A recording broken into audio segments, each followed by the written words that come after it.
Muy buenos días, amados hermanos. En esta mañana vamos a continuar con el estudio del libro de los Salmos y, como acostumbramos, repasaremos los títulos de los últimos tres salmos que hemos aprendido. Recordemos en resumen lo siguiente. El Salmo 38 nos ha hablado acerca de las consecuencias del pecado en nuestras vidas. El Salmo 39 nos puso en perspectiva acerca de lo transitorio de nuestra vida. Y el último salmo compartido fue una alabanza, un canto de gratitud a Dios por la liberación divina. En esta oportunidad vamos a compartir, vamos a leer, vamos a repasar algunos aspectos del Salmo 41. Hace 40 salmos atrás, cuando comenzamos estos breves estudios del libro de los Salmos, expresamos que esta es una compilación de 150 poemas o canciones que expresaban experiencias varias: reconocimiento del pecado, pedido de perdón, gratitud, alabanza, glorificación del nombre de Dios, etc. Hemos mencionado también que esos 150 capítulos están agrupados en secciones conocidos como libros. El libro 1 comienza en el capítulo 1 y termina en el capítulo 41. El libro 2 del capítulo 42 al 72. El libro 3 del capítulo 73 al capítulo 89, el libro 4 del capítulo 90 al capítulo 106 y el libro 5 del capítulo 107 al capítulo 150. Cada uno de los 5 libros terminan con una explosión de alabanza, afianzado por un doble amén, aquí en este salmo y en el Salmo 72:19 y en el Salmo 89:52. Y también con un amén y aleluya, como es en el Salmo 106:48. O finalmente, con un virtualmente doble aleluya, como es en el Salmo 150, versículo 6. En verdad, todo un salmo de doxología. El primer libro, de los capítulos 1 al 41, nos ha llevado por un viaje a través del sufrimiento, la tristeza y un gran gozo. Nos enseña muchas cosas acerca del amor eterno de Dios y del cuidado que Él tiene de nosotros, y la forma en que debemos confiar en Él, aún en las experiencias diarias de la vida. El capítulo 41 es el último capítulo del libro número 1 del libro de los Salmos, y es, tal como lo expresa el título, una oración pidiendo salud. Es una oración para ser leída justamente en estos tiempos que nos tocan vivir, donde el miedo a la enfermedad, al contacto con el enfermo, al contagio, muchas veces dan lugar al pánico, en muchos casos con la consiguiente falta de misericordia hacia el que sufre en su lecho de dolor. Por la sobreescritura del Salmo, podemos saber que su autor es David. A manera de antecedente debemos señalar que David estaba enfermo, y sus enemigos abrigaban y guardaban la esperanza de que esta fuera una enfermedad mortal, que lo elimine definitivamente. Uno de sus más cercanos amigos le había traicionado, y esto añadía un dolor extra a su ya dolorosa situación. El Salmo 41 ha sido apropiadamente calificado como el clamor de un enfermo, y desde su lecho de dolor, David da 4 miradas, y en ellas nos deja preciosas lecciones para cada uno de nosotros. Mirada número 1. David mira al que socorre al enfermo. Dice el salmista del versículo 1 al 3. Bienaventurado el que piensa en el pobre. En el día malo lo librará Jehová. Jehová lo guardará y le dará vida. Será bienaventurado en la tierra, y no lo entregarás a la voluntad de sus enemigos. Jehová lo sustentará sobre el lecho del dolor. Mullirás toda su cama en su enfermedad. El término dal en hebreo, que se traduce como pobre en el castellano, es utilizado para los pobres en el sentido físico, es decir, carencia en la salud física. David dice que es feliz o dichoso quien socorre a un enfermo. La razón para esta declaración es por los beneficios que acarrea el socorrer de cualquier manera a alguien que está enfermo. Tome nota de ellos. 1. En primer lugar, será librado por Jehová en el día malo. El día malo hace referencia a tiempos de escasez o de persecución o de enfermedad o de prueba de diversa índole. En segundo lugar, será guardado por Jehová. En tercer lugar, Jehová le dará vida. En cuarto lugar, Jehová le hará feliz o dichoso en la tierra. En quinto lugar, Jehová no le entregará en la mano de su enemigo. En sexto lugar, Jehová le sustentará sobre el lecho del dolor. Y en séptimo lugar, Jehová mullirá o hará confortable la cama en que se acueste cuando esté enfermo.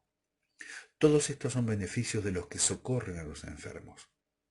Cuando uno disfruta de buena salud, poco se acuerda de los enfermos, pero enfermos existen a montones. Pensemos solamente entre nuestros familiares. ¿Cuántos están en el lecho del dolor a causa de una enfermedad o a causa de la vejez? ¿Los hemos visitado últimamente? ¿Les ha sido de ayuda en alguna manera? ¿Hemos ministrado a sus necesidades? ¿Hemos orado con ellos o por ellos? ¿Les hemos animado con algún pasaje de las Escrituras? Quiera Dios que lo esté haciendo, porque el beneficio no es solo para el que está enfermo, sino principalmente para usted, para mí, porque dice la Biblia que es bienaventurado el que piensa en el que está en esta situación de enfermedad. En la iglesia de este tiempo existen hermanos que sin ser profesionales de la salud han sabido socorrer al enfermo con una palabra de ánimo o con el acompañamiento silencioso, casi sin palabras, pero con la presencia física, el estar ahí. Y hay hermanos que aún siendo profesionales de la salud, han comprendido el doble valor de su profesión. Médicos, enfermeros, especialistas, han comprendido que su tarea es mucho más grande que su título y han sabido darle ese plus que solo viene de Dios, el saber y la misericordia. El Señor les recompense por la tarea realizada. Luego David da una mirada hacia sí mismo, que está enfermo. Seguramente David socorrió a los enfermos y por eso podía reclamar la promesa para los que socorren a los enfermos. Versículo 4 dice, yo dije, Jehová, ten misericordia de mí, sana mi alma, porque contra ti he pecado. Desde su lecho de dolor, David se mira a sí mismo y eleva a Dios una plegaria. Sabiendo que Dios ha prometido bendición a los que socorren a los enfermos, y sabiendo que él mismo había socorrido a los enfermos, clama a Dios por misericordia y por sanidad.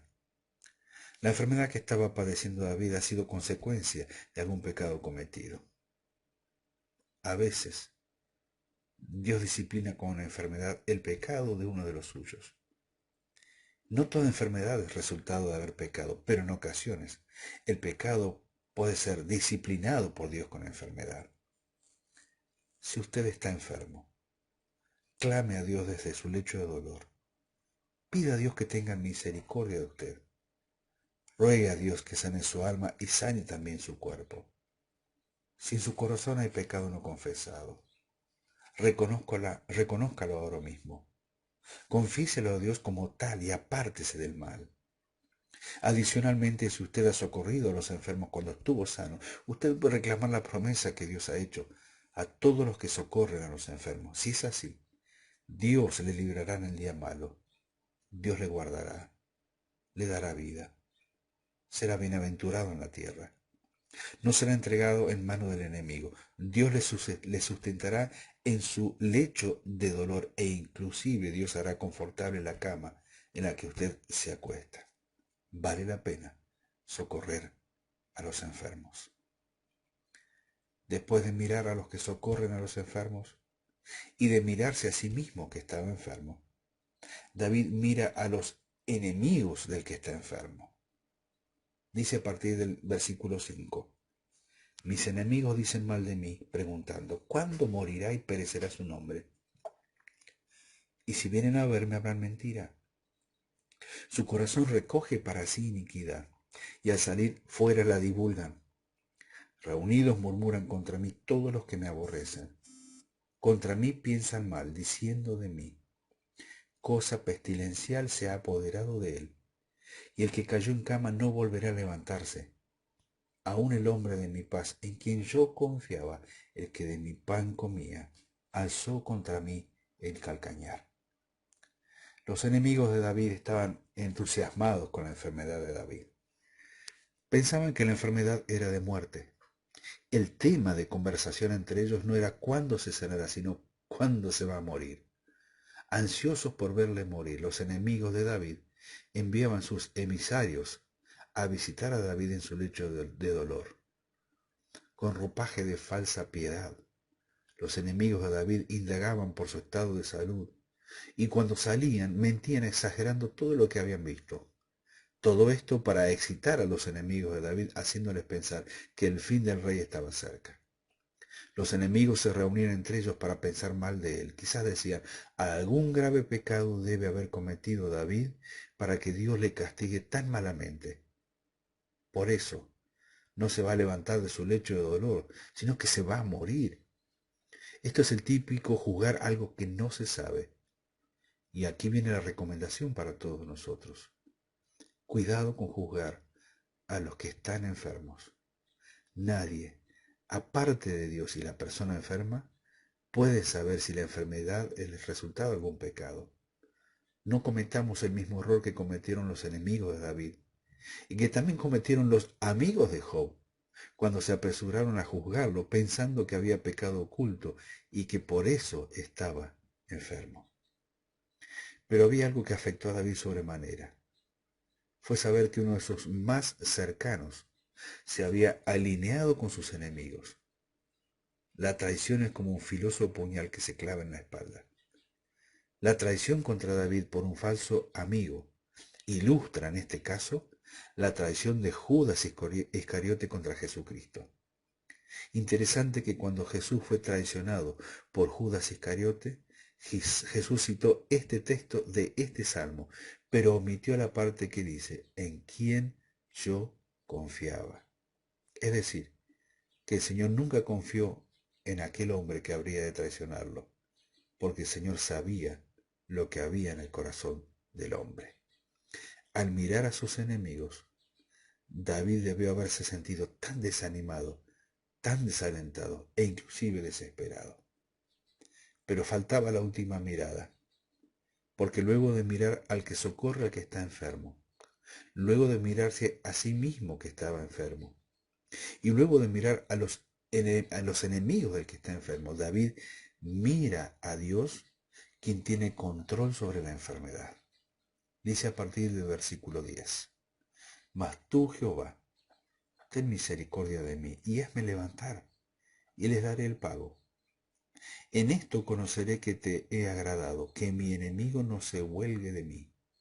En cuanto a mí, en mi integridad me has sustentado, y me has hecho estar delante de ti para siempre. Bendito sea Jehová, el Dios de Israel, por los siglos de los siglos. Amén y amén. Al mirar a otros, inclusive al mirarnos a nosotros mismos, podemos terminar frustrados. Pero cuando miramos a Dios, cuán grande es la diferencia. Dios está en control de la enfermedad. Es necesario mirar a Él y, como David, rogar por misericordia y sanidad. David, como rey de Israel, tenía planificado llamar a cuenta a sus enemigos una vez que haya sido levantado por Dios de su lecho de dolor. Y esto está bien para él como rey y en su tiempo. Nosotros hoy en día no somos quienes damos el pago a nuestros enemigos. La venganza es de Dios y Él se encarga de ello. David termina alabando, por tanto, a Dios en gran manera. Hemos considerado las 4 miradas de un enfermo. Hemos aprendido que es altamente beneficioso el socorrer a un enfermo. Si no es personal o presencialmente, siempre será pertinente el orar y proveer de los medios necesarios para paliar esa situación. Hemos aprendido que si la enfermedad es por pecado, es necesario reconocer confesar y apartarnos de todo mal. Hemos aprendido que no es bueno juzgar a los enfermos, pensando que su enfermedad es por causa del pecado que ellos supuestamente han cometido. Y hemos aprendido que Dios está presto para socorrernos en la enfermedad, bien sea para sanarnos, si esa es su voluntad, o para darnos gracias para sobrellevar la enfermedad. Queridos hermanos, en resumen, que Dios nos guíe a ponerlo en práctica, porque en definitiva, nunca sabremos de qué lado nos tocará estar, o en el lecho del dolor, o al lado de quien esté sufriendo.